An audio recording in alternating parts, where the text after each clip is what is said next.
This episode was sponsored by Property, the leading real estate agent for all real estate transactions with a comprehensive ecosystem.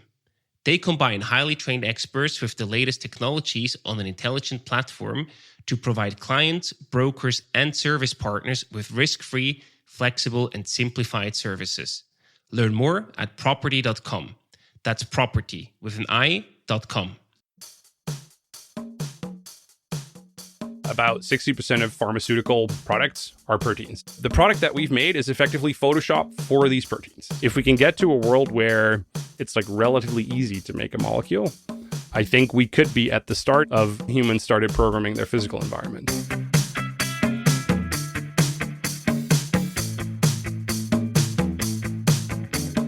Welcome to the Swisspreneur Show, a podcast about startup stories and learnings from experienced entrepreneurs. If you enjoy listening to our show, make sure to follow the podcast and leave a rating. And now, here's your host, Sylvan.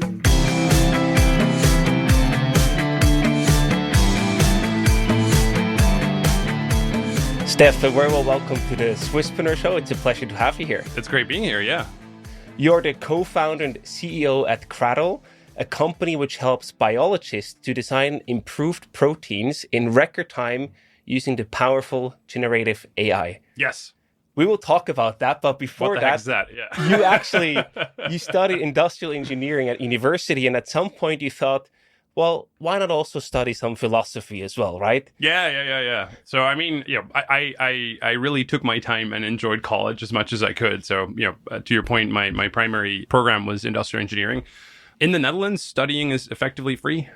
And so it's dangerous. It's very dangerous. Yeah, you got to do all kinds of cool things that you like doing as well. So I started a bachelor's program. I didn't finish it for two reasons. One, the Dutch government decided second studies were not free anymore. And so then it was, I think I had to pay like $10,000 or something, or euros to have the second one, which I was like, well, I don't think I'm going to be a philosophy teacher.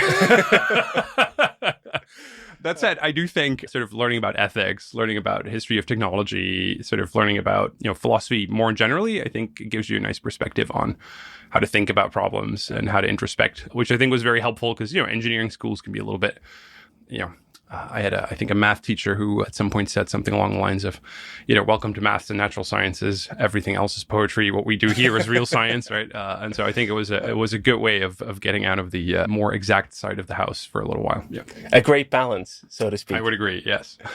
But then after your education, you actually became a policy advisor at the European Parliament. Correct. You also started the Open State Foundation. So I wonder, did you have any aspirations to go into politics yourself? Yes. Yeah. So I think in college, I really thought civil society activities, politics, those were the ways to sort of change society. So to your point, Open State Foundation was an organization that was really dedicated to government transparency, but also to open data. And so government transparency was more around things like, what is the government spending money on? How are they voting? Right? That kind of stuff. We actually won a Time Magazine Best Website of 2012 award for a very quirky little website called Polytwoops, where we would revive deleted tweets of politicians, which is freaking hilarious and got quoted a lot by media. The other bit was open data. So at the time, a lot of government IT systems were pretty much closed. You might remember a day where you couldn't get public transit information in apps, which was kind of annoying. Yep. And so we organized hackathons and sort of all kinds of other activities to see if we could free up some of that information. I still remember getting Tramline 5 in Amsterdam as a secret data feed because they were super scared about all kinds of risk. And then I met Marietje Schaake, who used to be a member of parliament in the EU, and I really thought, hey, we need more engineers. There, I also realized after, I think, about a year working for her that I wasn't a very good politician. And so I became a software engineer at Google, as retired politicians sometimes do. Yes. That's quite a shift. You spent then 7 years at Google. And I wonder, how did that shape you as a person? Because, from philosophy to politics to Google, that's multiple shifts. I'm a little T-shaped, I think. I get excited about things that I don't know a lot about fast. Yeah. I mean, so at the time, for me, Silicon Valley was really, really a lure. Tech was still cool. These companies were relatively small. They were launching sort of stuff left and right. And I really felt like, especially I was in the Netherlands at the time, there was just not a lot of interesting employers. You could work for, I don't know, some strategy consultant or something, but I was like, meh. Maybe not. No. And then I was like, do I want to be an entrepreneur? I think yes, but I also felt like I know nothing, right? I'm not very good at this stuff. I don't know how to build good products. So I think joining Google was really, really helpful. I mean, you learn a lot of things. So, I mean, just practically, I think, especially at the time, Google's engineering workforce was very high quality, and sort of you learn how to write good software that scales very well. And that was all quite new at the time, right? I remember when I interned for the first time there, sort of being able to start like 40,000 machines. There's like one of the few places in the world where you could do that, right? Now, today, you just need a credit card to do that. And so, and then, you learn about the culture of Silicon Valley, which is very different from, the Netherlands or Switzerland, if you will. It's more risk-taking. Americans are sort of, especially in technology, sort of definite optimists, right? They'll try weird stuff. I would say, do you think Europeans would invest in rockets doing backflips in the atmosphere? I don't think so, or at least we've stopped doing that. There is a certain ability to scale these companies a lot faster in the US. So venture capitalists are just a lot more excited about trying things out. They're less focused on risk, if you will. I think there's a lot of, high density of talent, which, especially for me, I'm not the smartest guy by any stretch of the imagination in sort of that, in my teams that I worked in, I was not the best engineer. But it's really good to play with A players, right? You just learn a lot from them. So spend a bunch of time there and at some point decided I want to go back to Europe during the last presidential election in the US. And that's been great because I think you can sort of combine the best of both worlds, having had the network, the experience of Silicon Valley, but, the more level-headedness of Europe. The Swiss engineers are great. They will actually build it if you ask them instead of maybe build it and have lots of slideware around it. Fair point. So I think my allegiance is a little bit in the middle right now. Yeah. Sounds great. And then in 2021, you actually decided to start your own company, Cradle. Tell me a bit more about where did you find the right problem to solve and how did this whole idea around Cradle emerge? Yeah, sure.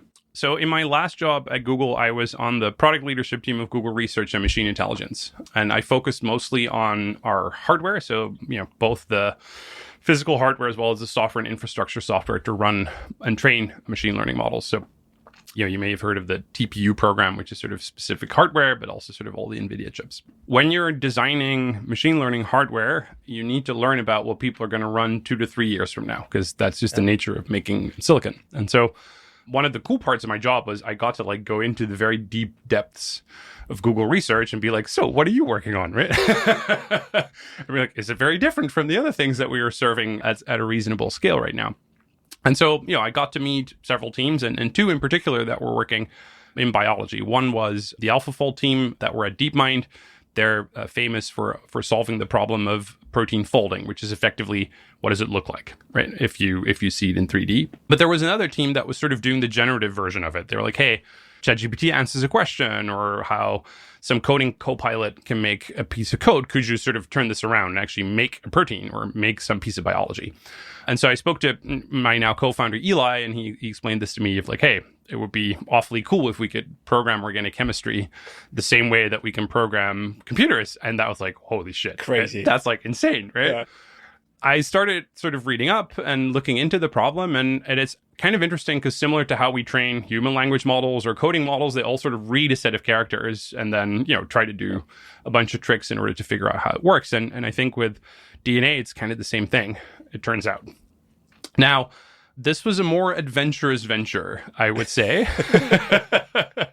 I'm not surprised. I remember, I think it was Index who did some due diligence, and they had called some large Dutch chemical company and they asked like, hey, these guys want to do this thing. What do you think? The direct response like, these guys are smoking crack. This is impossible.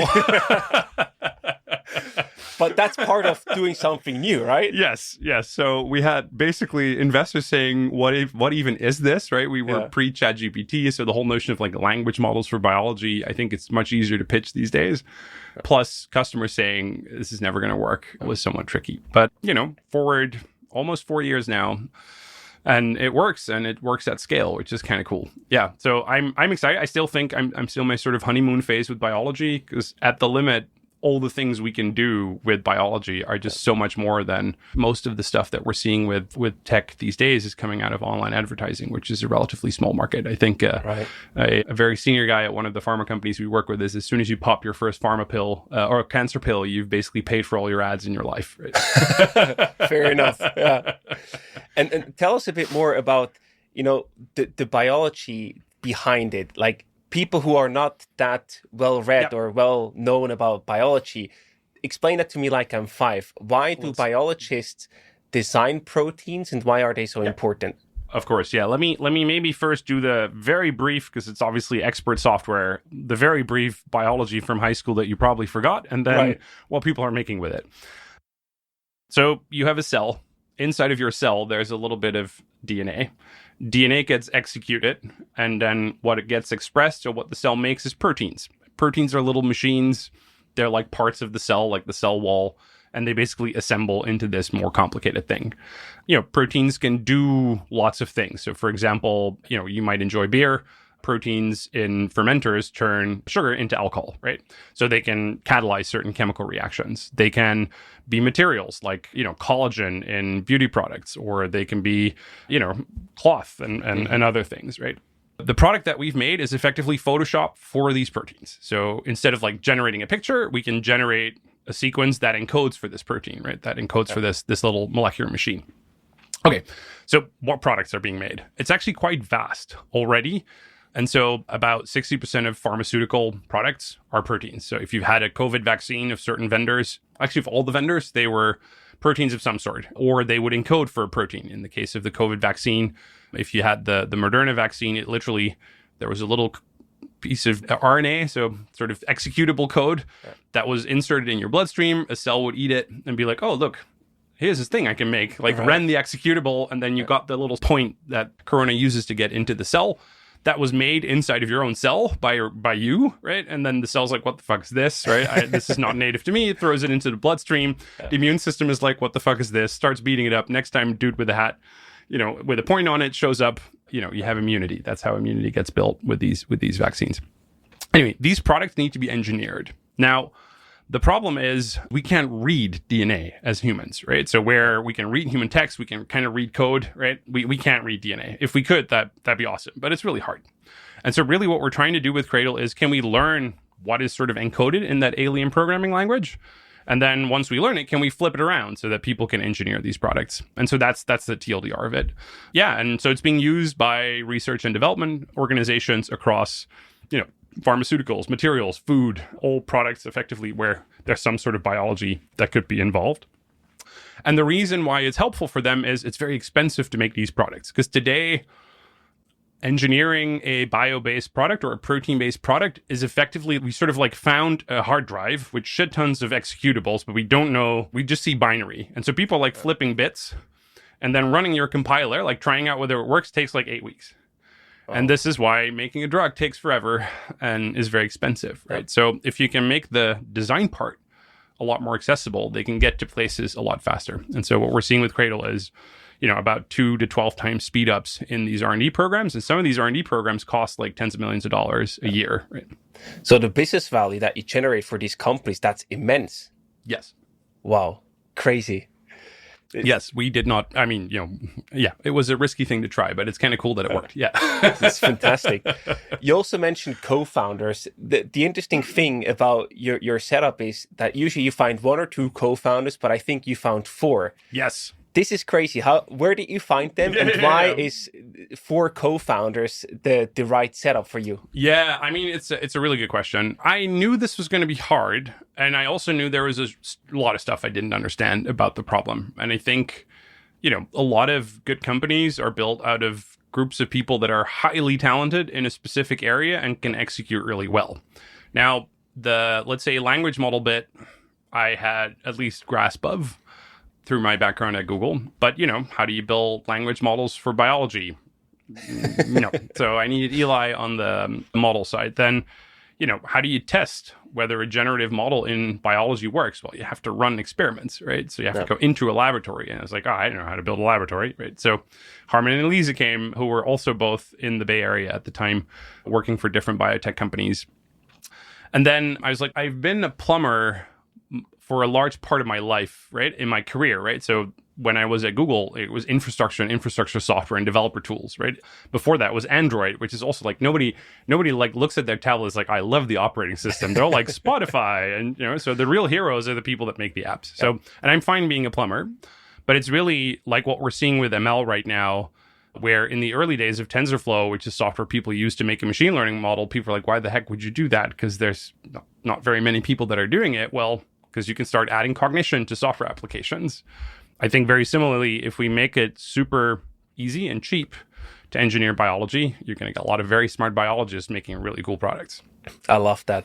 So it makes sense. You all bring like a very specific skill set to the table. Nevertheless, I wonder, was it difficult for you to also build credibility with PhDs and biologists? Because they say, well, you're this infrastructure guy, right? Oh, yes. How should we trust you, or how can you even be beneficial for us to over-exaggerate? Yeah. So it's kind of funny. So I knew the techies pretty well. So Jelle on the design side, because we wanted to build good software. He was the first employee at Uber. He built the Amsterdam office for them. Him I knew because we had tried to hire each other several times being Dutchies, and we sort of always had like, at some point it's going to work. We're going to do something together. Yeah. Then Eli I knew from the Bay Area, but I didn't know any biologists. And so, as part of sort of preparing to start Cradle, we interviewed about 100 scientists just to learn about their problems, right? I think any good product person can learn a new space, but you just have to put in the effort. And I think most just entrepreneurs and product people don't do that. They're a solution in search of a problem, not the other way around, right? Right. Anyway, so I met a few folks like Elise and Herman. And apparently Elise, as a biologist, PhD, got an email from a friend. She's like, oh, this guy from Google wants to talk to you. And apparently her first response was like, another tech bro, right, that thinks biology is easy. And so there was a lot of like building of credibility. But I think once we spend a couple of days together learning about the problems that she had and some of the technological solutions that were out there, at least for human language at the time, I think both of them got convinced that this was something at least worthwhile trying. Then all of us also wanted to go back to Europe, and we clearly didn't want to go work for existing incumbent large, biotech or pharma companies because they're all a bit slower, I would say. Makes sense. I do have a very stupid question, probably, but from the outside perspective, many people, they use Gemini or ChatGPT, etc.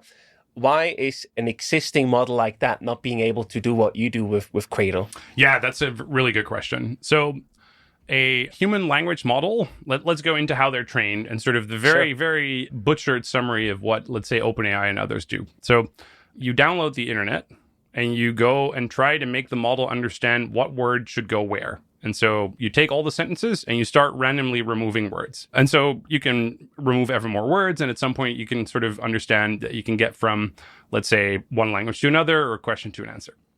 Then the real cool trick from OpenAI was, can we reinforce the right answer, right? So reinforcement learning with human feedback. And so they have raters, they have people that will get like, here's a question, here's a bunch of answers. What's the most relevant or likely answer? Right. And so you add human preference to this.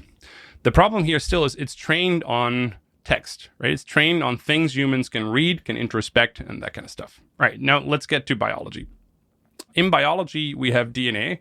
Nobody can read DNA, right? So you can't just give it to a rater and be like, better DNA? Because they're going to be like, I don't know, right? Okay. Even the smartest people have real trouble doing that because biologists have like super deep knowledge of a very specific system or protein.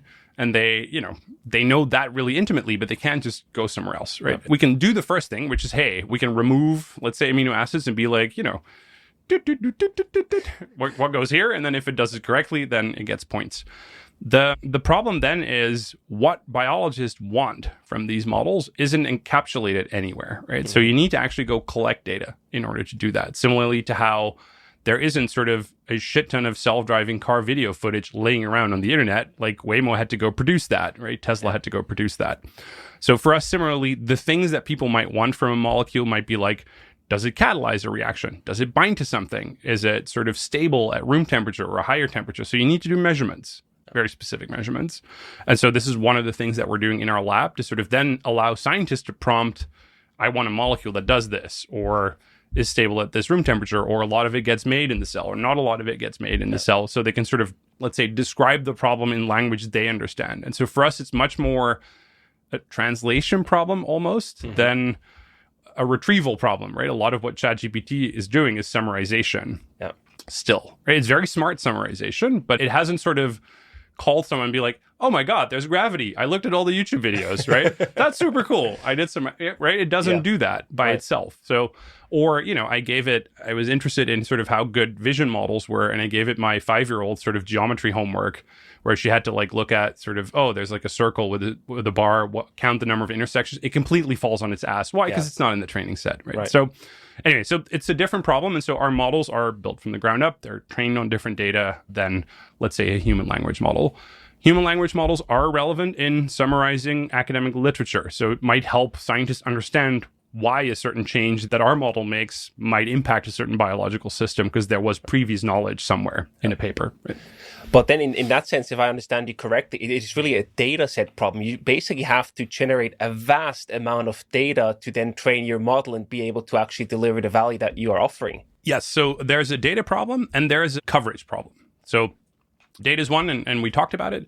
Coverage is if you download all sentences from the internet that you can have access to, you have a pretty good coverage of things people might say. Mm-hmm.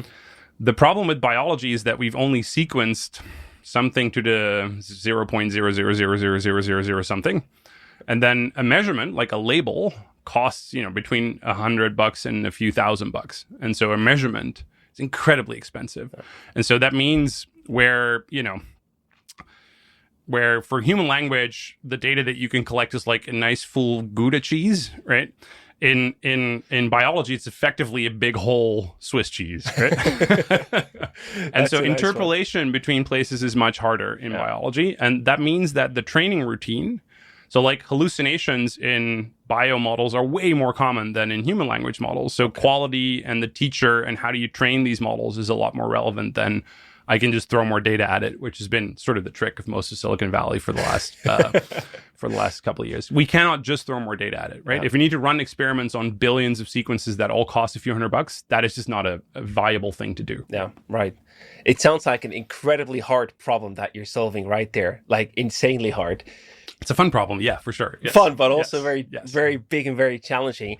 Nevertheless, you have one very reputable, well-known customers like Novo Nordisk, for example. Yes. Take us back to the first customers. How did you approach them? How did you win them and also convince them to work with you when probably everyone in the industry said, you guys are smoking crack, this will never work? No, the early days were the hardest. So we didn't have the public evidence of like language models, so there were no analogies that were easy for people to grasp.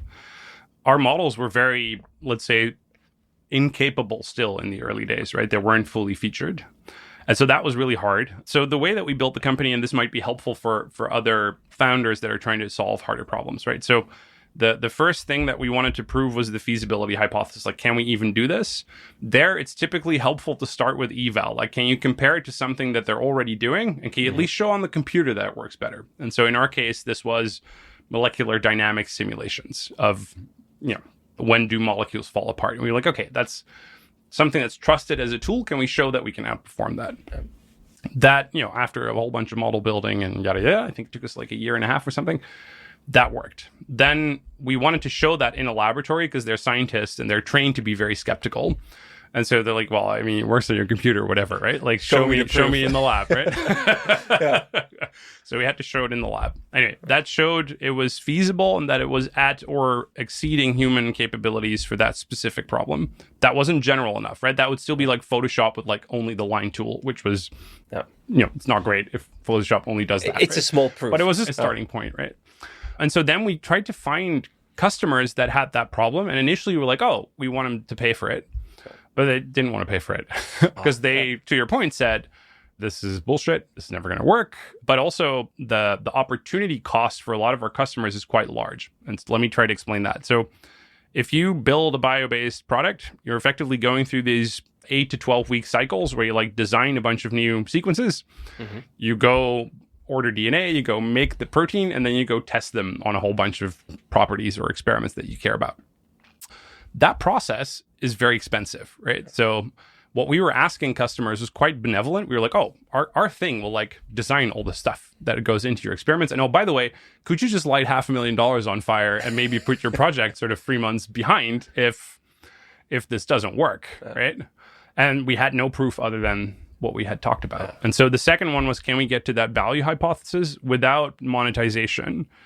And so I actually paid them. So we took some of our money and we said, okay, if we buy some additional reagents, can you just double your experimental throughput? We'll pay for all the stuff, but we'll show you it's better, right?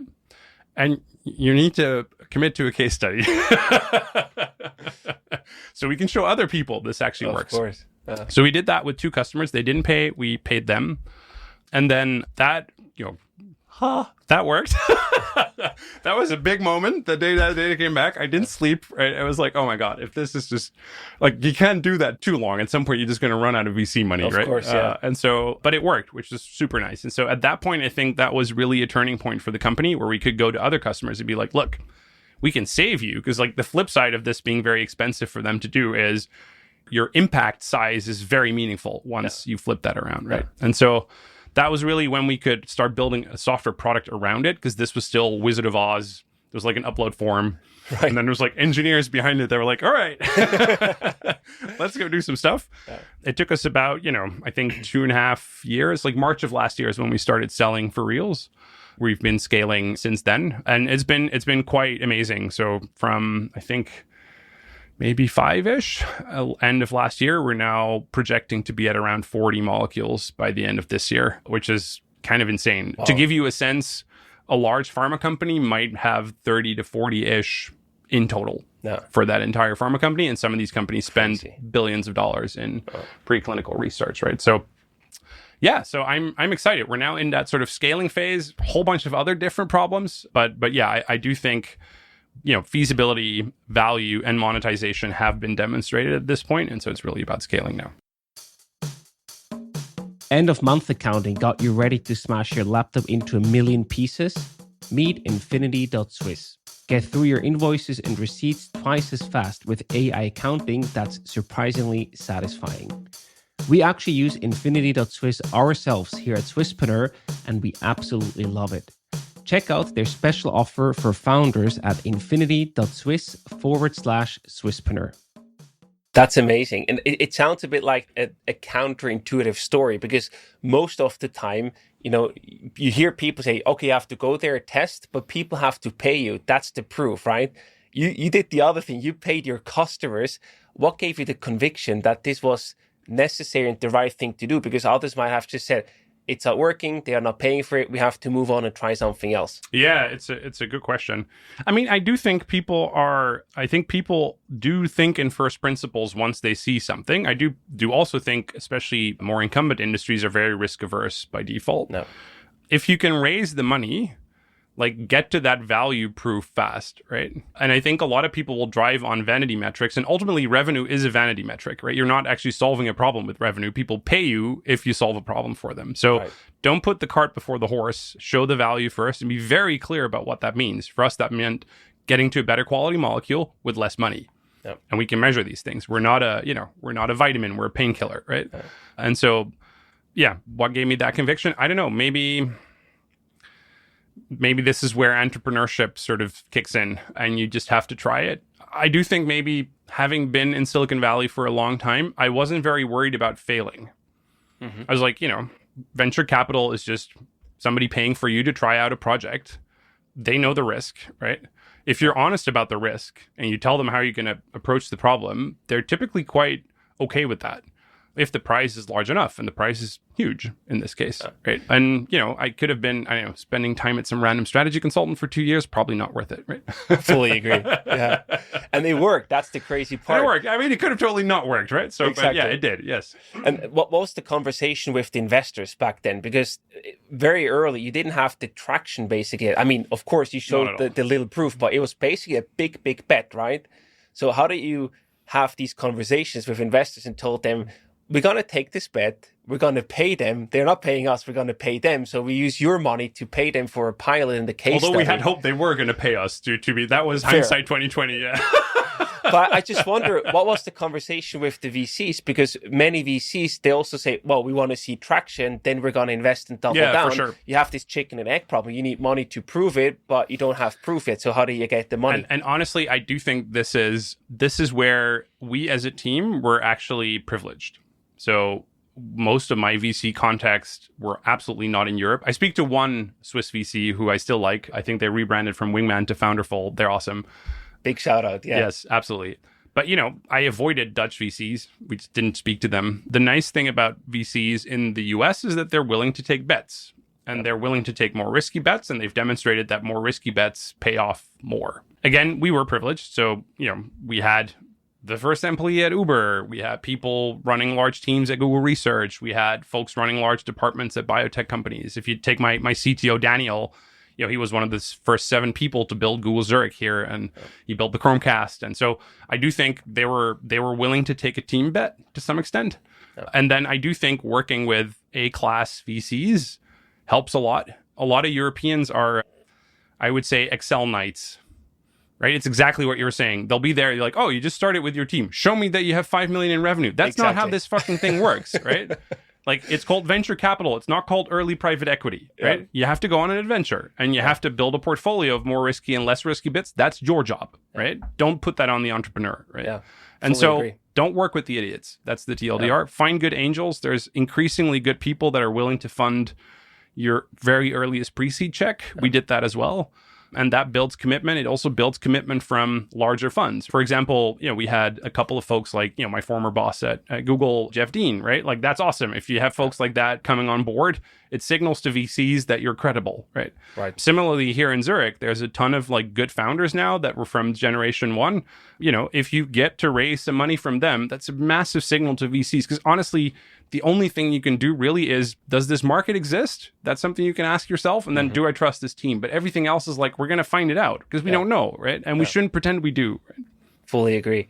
And you mentioned this importance, right, of getting the right people on board. How much money did you actually need to then get to this proof point where you had, okay, now we have a case study and it actually works? How much money did you need to get to that point? Yeah, we raised 5, a little over 5, with a little bit of angel money as well. That was mostly because experiments are expensive. We could have probably built the software with fewer people, but we started 5 on 25, I think, and then our A was 25, and then our B was 70-ish. Yeah, you raised more than 100 million by now. Yes, that's crazy. Yes, it's happening. Yeah, and you also won some of the best investors. I think Index Ventures. It's probably arguably the best investor here in Europe, right?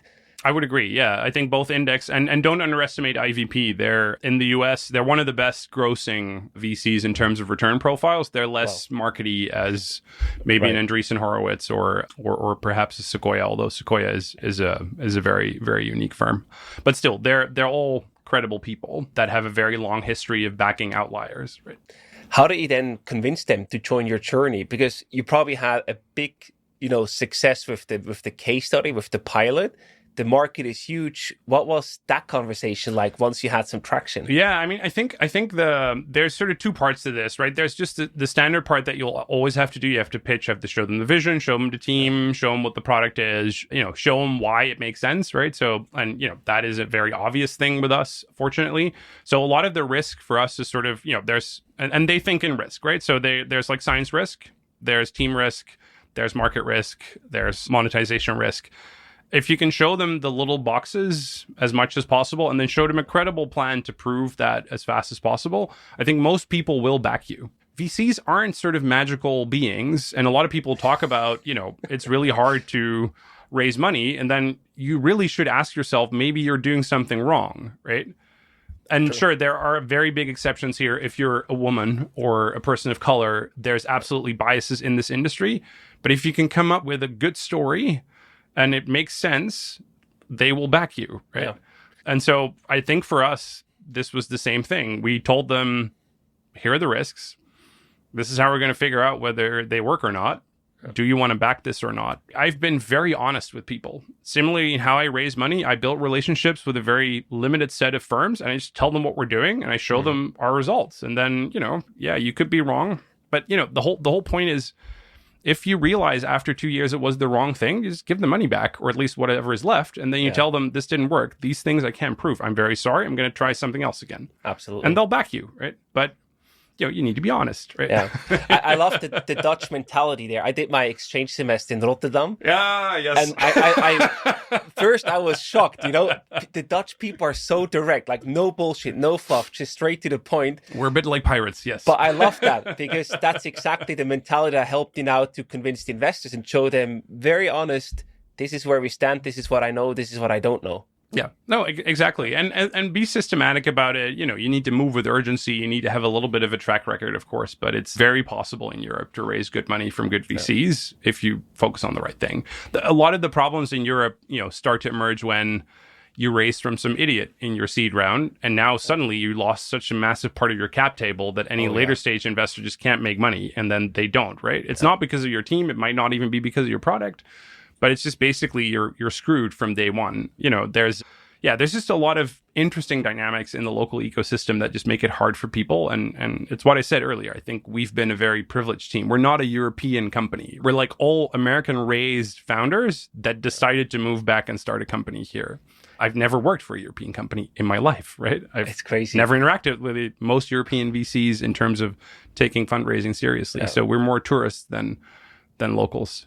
Unfortunately, yeah. But nevertheless, if you look at your LinkedIn profile, you're very vocal and bullish about Europe, right? Yes, absolutely, yeah. No, I mean, I think if I look at Google research, it was maybe a third Asians and a third Europeans at a minimum. Right. If you look at most of those tech companies that are built there, they're built by Europeans and Asians. Our schools are by far the best. If you look at what ETH pulls off with like very little money, it's just kind of insane. Yeah. And so a lot of it is structural, right? It's about culture. It's about how we fund things. And it's a little bit like seeing your teenage kid sort of, go vaping and sit in the corner with a hoodie, right? Which is really sad because it doesn't have to be that way, right? Yeah. And it's many things. It's the risk-taking bit where people will pick something that's less risky over something that's more risky, where the outliers are at the time, like organizing the world's information and making it universally accessible, which was Google's mission, felt very adventurous, right? Yeah. But it's really the outliers that you need to look for. It's the ecosystem here. I see a lot of founders getting really bad advice from people and just making bad decisions, not because they are stupid, but because people are telling them things that they shouldn't be doing. Mm-hmm. There's a lack of capital for certain early stage things. People are trying to optimize the economics very early. They're near-term greedy, not long-term greedy, right? Yeah, that's usually a bad setup. That's a really bad setup, yeah. And it's sad because there's no other reason why that should be the case, right? It's hard to get clients here in the early days because they see startup as risky things. I mean, literally most of my customers are still American customers. We still need to land our first Swiss customer. Yeah. Like, that's kind of funny, right? Oh man, yeah, it's crazy. Yeah. Or, if you look at the government, if you look at sort of the current sessions in the parliament here in Switzerland, I always snicker a bit when they're like, no, we can't invest in the economy. We don't have any money right now. We have the Schuldenbremse. And you're like, Jesus, guys, come on. Right? It's like Swiss people complaining about not having enough gold. And, I'm worried because if you look at what happened in Germany with the car industry, this could happen to industries that are quite important to our GDP. And at the end of the day, I do think Europe and the way that we live here is something that's worth protecting, but we need to produce revenue in order to do that. Right? Absolutely. Yeah. So you mentioned a few really important points, right? We have great talent here in Europe, including Switzerland, obviously, but there's a lack of ambition or thinking big. There's a lack of capital being deployed. There's bad advice. Are these things fixable? And if yes, how? I think they are, and I would say Switzerland is almost uniquely positioned here. And it's funny, having been poking around sort of policy for a little bit, I kind of realized Zurich might actually be the solution for Europe. So we have ETH, which is by any stretch of the imagination one of the best schools in the world, and it produces way more people than we could absorb in the Zurich area. So that's great. It has really good terms for people that spin out. If you compare it to, the country I'm from, the Netherlands, we don't drown people with broken cap tables on day one. I think we can do a little bit more with like focused research organizations. So we could allow people a little bit more leeway to try more crazy things also in college, right? And, wealthy people in Switzerland, go pay that and stop putting your money in random hedge fund stuff, right? So that's one. I think the second thing is Europe has gotten really complicated for people to operate a company. And the cool thing about Switzerland is that the government functions really well and you can do things relatively fast if you just call them. So that's cool. I think thirdly, Switzerland did a weird thing. Zurich is a scale-up ecosystem for American startups, which is kind of funny, right? Like we have Google, we have Facebook, we have IBM. And so they've been very good at like getting those people out. The question now is how do we get them to build more companies, right? And that's, it's about incentives. It's about making sure that, people can try stuff. It's making sure we have good investors. So a few concrete ideas. One, get a few anchor VCs from like the Sequoias, the General Catalysts, the Index is actually a Swiss VC originally. Geneva, right? In Geneva. I think Neil's still there. Neil, if you're listening, come to Zurich. Having local VCs here, what that will do is term sheets will get more favorable for founders. That ultimately means all the weirdos get smoked out. Yeah. And that will lift the ecosystem. Problem is all of this stuff is like trains, right? It takes forever to do that well. So that's one. Second, I think what ETH is doing around entrepreneurship is awesome. It's like league of its own. We should just throw more money at that, right? More people should try things, and that should be a completely normal path for people to go after, right? Focus research organization. So, pick 4 themes. We want to win in robotics because we have like cool robotics companies. We really want to win in pharma. So like pick a few industries and be like, okay, we're just going to go get the best Americans, pay them a shit ton of money, give them a visa, come here, right? Or go to EPFL, that's fine too, but whatever, somewhere in Switzerland, right? Have them build a company, and we can do that, right? Like we have agency to do that here. And then lastly, if there's a way in which we can get all the people that are very comfy at Google and Facebook, like I was, to go, not sell ads and do something else, that'd be awfully nice. Like for example, we have some of the best vision models being developed in Zurich, right? Mm-hmm. Like Apple's camera AI is mostly out of Zurich, right? Yeah. Disney's 3D stuff is mostly out of Zurich. Facebook's like Oculus, and we should win in robots, right? We should win in navigating spaces, understanding spaces, and that kind of stuff. And so more companies like Antibiotics and those types of things, we should put serious money in and actually try to win. Anyway, culturally, that is tricky because, we like sort of meeting a lot and everybody gets the same thing. And Switzerland is not a company that likes to invest in outliers unless they're a large bank. That's true. Yeah. So it is a bit of a mindset problem, a cultural issue to say we want to be number one, because usually we're very happy being the best second, but not the best number one. Yeah, no, that's true. Yeah, that's true. And I do think this time around is somewhat different, right? So if you look at the major technologies of the last, let's say, 2 decades, it was web, obviously. Mm-hmm. I think a lot of people benefited from that. But then it was like social, net new. Mobile, net new. Big data, net new. A lot of technologies were net new technologies. AI is not, right? AI eats existing industries. There's just a question of, do we want to be the big open air elderly care home museum that manages people's money, or keep running towards the front?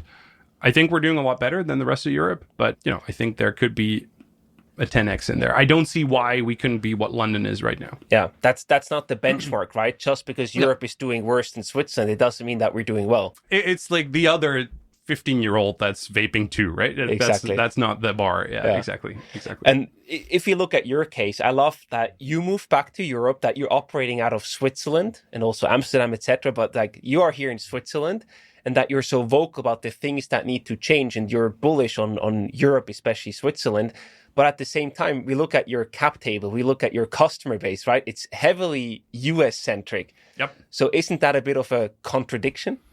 I mean, it is in terms of reality. It isn't in terms of ambition. So like I said before, I think I'm privileged. And if we become, a $1 billion company, that's mostly because we had a better network. We had a whole bunch of other things that are just, Americans call it, we had an unfair advantage, right? Yeah.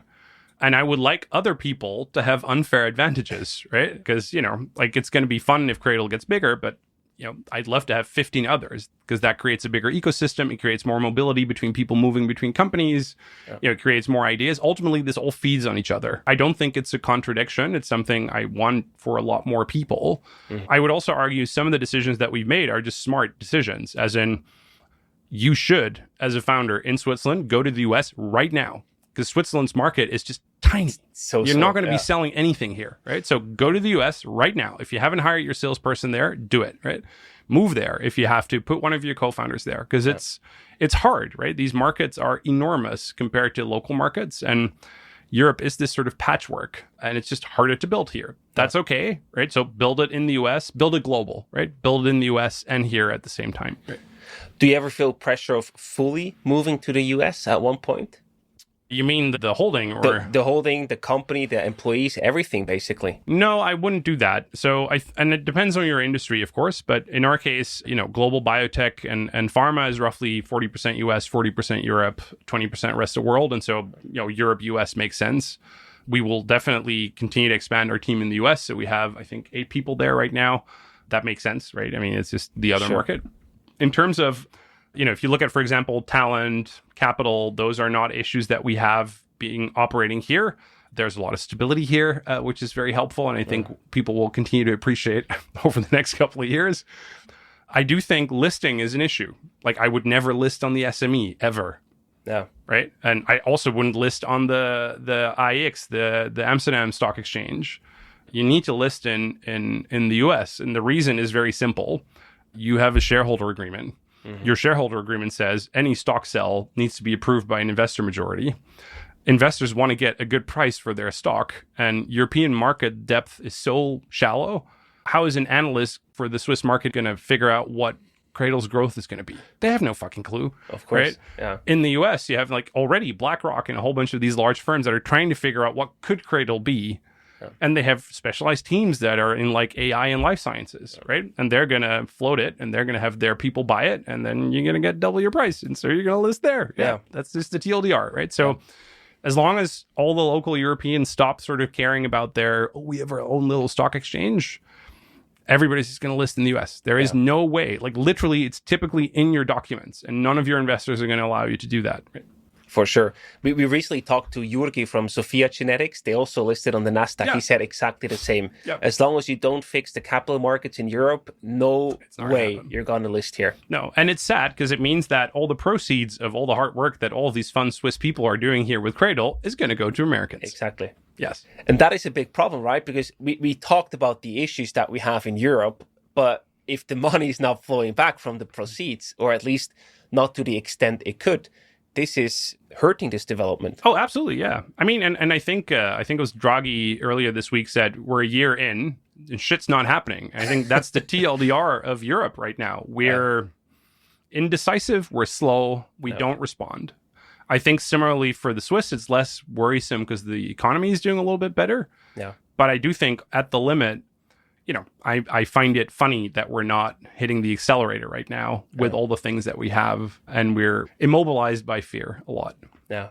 It would even be a huge opportunity to hit full throttle right now when everyone it's around kinda you is doing worse. I think I don't know. Somebody told me if you were to change the Schuldenbremse by like 0.2%, you can deploy like tens of billions of francs. Right? Because there's just such an insane amount of money, right? It's like a rounding error. I think like even the Swiss National Bank, which is kind of a weird, interesting national bank, but they're like the largest shareholder in tech in the US. Yeah, exactly. But like deploying that money for local Swiss people to do local things, nah, right? We're not going to do that, right? That's risky, right? Which is just stupid. Yeah. Well, we are basically doing the education. We do the early stage financing, and then when it gets really, really big, the Americans capitalize. No, exactly. on it. Yeah, it's like you go invest in all this great education. You go train all these people. You go build the proof of principle and concept, and then we're going to go monetize it. I would just say it's stupid that we don't do it because we leave a lot of potential on the table, and at the same time, we're probably stupid enough that we can allow ourselves to do that. It was pretty recent still, right? In the early 2000s where, we had a lot of the winners, right? So I don't think it's a lot of work to get back to that and be more competitive. But to your point, like political leadership in Europe and globally in general is a little bit weird right now. Yeah, that's probably a good Maybe summary. a nice summary. Yeah. So let's look into the future and let's focus on you and your company. What is the best case scenario? Where do you see Cradle and success for Cradle in 10 years from now? Yeah, sure. So the master plan is first build software for wealthy biotech and pharma companies that want to make molecules that sort of cure the world. And then really significantly lower the cost that is required to do R&D. So let's say we can get from maybe $100 million to $10 million. We can cut it by 10x. That kind of changes the dynamic because that means like you and your bio friend could go make a molecule, right? That'd be really fun. So step one is sort of sell it to the rich people. Step two is sort of fund the thing that will make it more accessible to any more enterprise scale-up-y kind of thing. And then broaden out into more categories. So we already have customers like Corteva and AgriScience, right? They don't want to throw small molecule, pesticides on things. They would much rather have things that are way more targeted and can solve very specific pests or other problems, right? You have like food companies. This is nylon, right? I'd love to have non-nylon and non-plastic and oil-based products out into the market. McKinsey calculated that about 60% of our global economic inputs could be made with biology. And so, anyway, so step 3 would be it gets really easy to do that with a small team. And hopefully, and this was really why Jelle sort of joined us in the early days. He was one of the first app developers in the world. And he was like, oh my God, there's like distribution and suddenly you can do this stuff. If we can get to a world where it's like relatively easy to make a molecule, I think we could be at the start, and I hope we're going to be a large contributor to it, but that's still TBD and then the humans started programming their physical environment, right?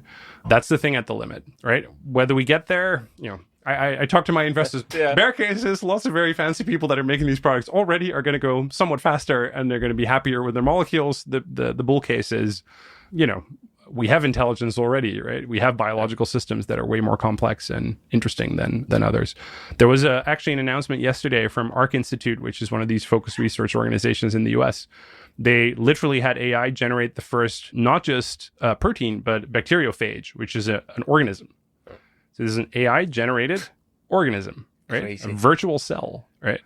Wow. That's insane, right? We live in a very interesting time. Also very scary in certain cases, but yeah. Sure. Yeah. And I know your ultimate goal is probably to get publicly listed at one point, but Yes. if you were being bought along the way, We're not going to get bought.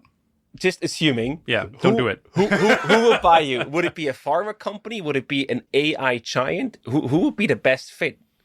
I mean, it depends a little bit on how it plays out. So there's definitely interest from pharma to buy companies like ours already because it's just such an obvious thing to be doing. And it's kind of problematic for them as well, right? If your R&D efficiency is like half that of the rest of the industry, you're just going to be Huge. dead 10 years from now, right? And so I think, again, at the limit, the amount of, like, if you look at all the things you consume and all of your health, it just dwarfs questions that you might have or vacations you might want to go onto and search where that whole world of physical stuff is just dramatically vaster and larger.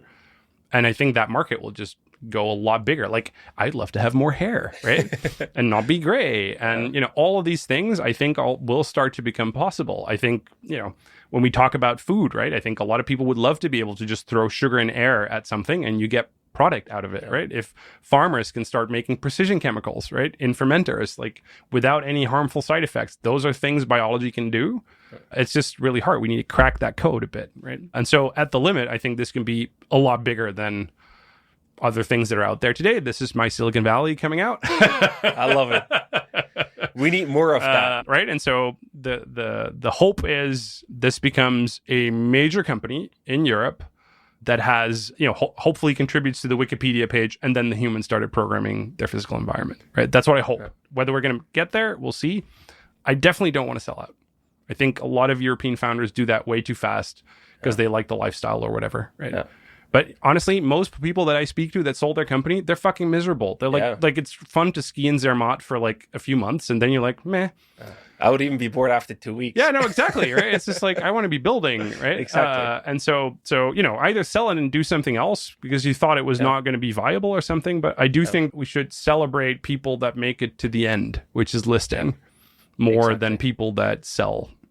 Fully agree. Yeah. Anyway, you can hopefully not remind me of me saying this several years from now. We have it on the record now. Dangles a check in front of my face. Exactly. Well, but money. Yeah.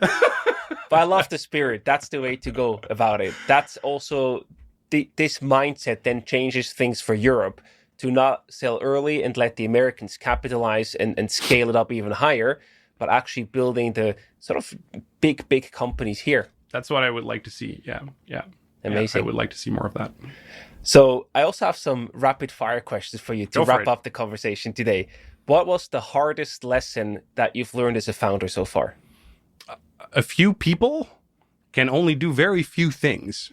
And so you have to focus. Absolutely. What's the biggest mistake when entering the US market? It's hard to say because that has really been our major market today. So I wouldn't say it's been a big mistake. The biggest mistake for me, I think, is assuming... So Europeans, it's not rapid fire, I'm sorry.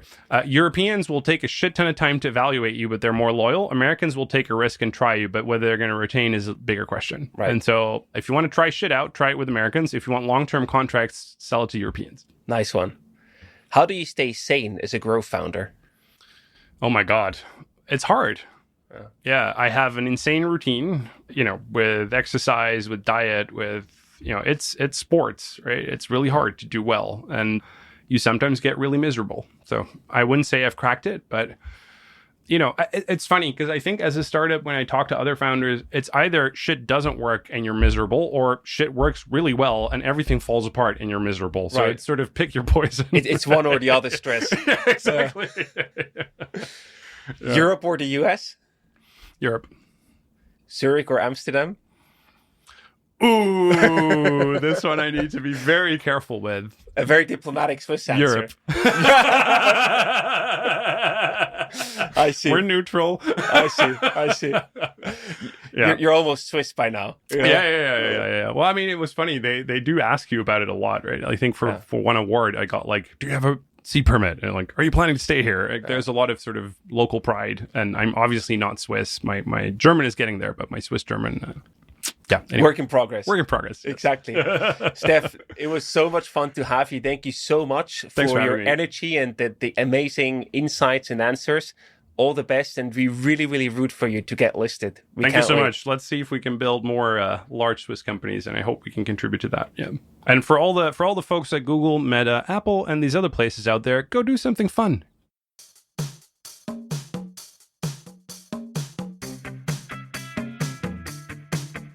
We hope you enjoyed today's episode. If you did, you can support us by rating our show on Apple Podcasts. This way, we can reach an ever-growing number of aspiring entrepreneurs.